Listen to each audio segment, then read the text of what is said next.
Hello everyone, welcome back to my another blog. চলো এই ভিডিওটা না শুরু করা যাক। আর এই ভিডিওটা আমার খুব পছন্দের। তারপর দেখো বারাসাতে আমরা নেমে গেছি, আর এতই রোদ আমি ছবিই তুলতে পারছিলাম না। যাই হোক বললাম চল একটু যেখানে রোদ কম সেখানে গিয়ে আমরা ছবি তুলবো। আর এটা হলো আমার প্রিয়াঙ্কা বান্ধবী, আর সাথে ছিল হচ্ছে প্রিয়াঙ্কার বোন।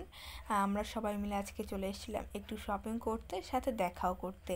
আমাদের দেখা হয় না অনেক দিন, মানে প্রিয়াঙ্কার বিয়ে হয়েছে সেই জানুয়ারি মাসে, তারপরে কিন্তু ওর সঙ্গে আমার আর দেখা হয়নি।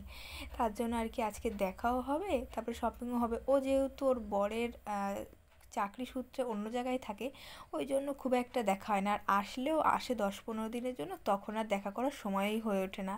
তার জন্য ভাবলাম যে চলো আজকে যখন সময় হয়ে যায় একবারে দেখা হয়ে যাবে, একটু ঘোরা হয়ে যাবে। ওই জন্য আমরা বেরিয়ে পড়েছি। আর হ্যাঁ, বললামই তো বারাসাতে এসেছি। আর এখন আমরা যাচ্ছি কলোনি মোড়ে। কলোনি মোড়ে যে সিলেবাসটা রয়েছে ওইখানে। আর এই যে এই রাস্তাতে সোজা একদম চলে গেলে আমরা পৌঁছে যাব।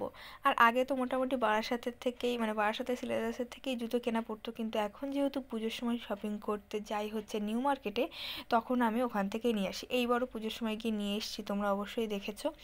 আর পুজোর সময়, আগেরবারও পুজোর সময় কালী পুজোর সময় এসেছিলাম, কিন্তু এবার ভেবেছিলাম আসবো, যাই হোক আসা হয়নি। তার জন্য আর কি এখন ভাবলাম যে চলো যাওয়া যাক, দেখে আসি। আর এখানে কালেকশন মোটামুটি, খুব যে বেশি তা নয়। তো দেখছিলাম জুতোগুলো কেমন। এটা যেমন দাম মনে হয় 220 টাকা ছিল, মানে একদম ফ্ল্যাট জুতোগুলো স্টার্টিং প্রাইস 220, 40, 60 এরকম থেকে মোটামুটি পাওয়া যায়। আর এই যে ব্ল্যাক কালার জুতোটা, ওটা তো আমি নিউ মার্কেটেও দেখেছিলাম। আর যে ইয়েলো কালারটা নিলাম ওটা কিন্তু আমার একটা আছে। তারপর ওখান থেকে জুতো নিয়ে বেরিয়ে পড়েছি। আর ওখানে যেহেতু খুব একটা ভিডিও করতে দেয় না, ওই জন্য আর বেশি ভিডিও করিনি, আর এই ভিডিওটা একটু ছোট হয়ে যাবে।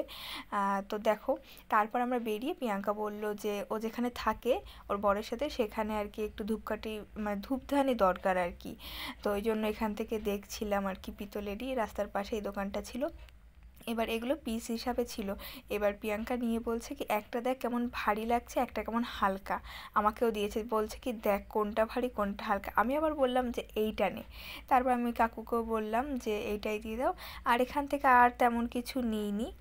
তারপরে এখান থেকে বেরিয়ে আমরা গেছিলাম হচ্ছে ভি মার্টে গেছিলাম, তারপরে বিশালে গেছিলাম।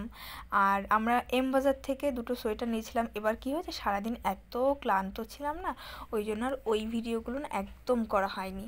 তারপরে বিশালে যাওয়ার সময় আমরা এখান থেকে আবার, ও মানে আমরা বলতে প্রিয়াঙ্কা, ও একটু দেখছিল হচ্ছে টপ দেখছিল, যেহেতু ও হচ্ছে ওইখানে ফিরে গিয়ে ওরা আছে আর কি ঘুরতে যাবে, ওই জন্য বলছিল চল তাহলে দুটো টপই নিয়ে যাই। তো এই দোকানে এসেছিলাম, এসে টপের কালেকশানগুলো দেখছিলাম।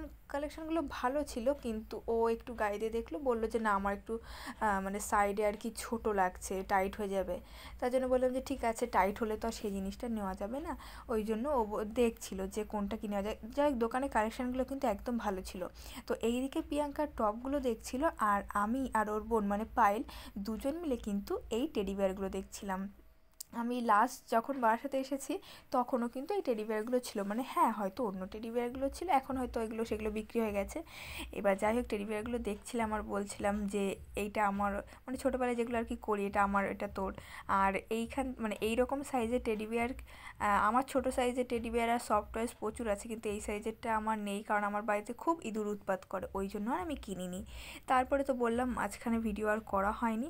তো এইদিকে দেখো আমরা কিন্তু চলে আসছি প্রায় বাড়িতে। আর এইদিকে দেখো, দেখেছো মছলন্দপুরেও কী পরিমাণ ভিড়, যায় ওরা ঠেলাঠেলি করে নেমে গেল। আবার কবে দেখা হবে কি জানি, খুব মিস করবো। তো এইদিকে আবার ওদের সঙ্গে নামলো ওরা মছলন্দপুরে। আর টাটা করলাম। চলো ভিডিওটা এখানেই শেষ করছি, দেখা হচ্ছে নেক্সট ভিডিওতে।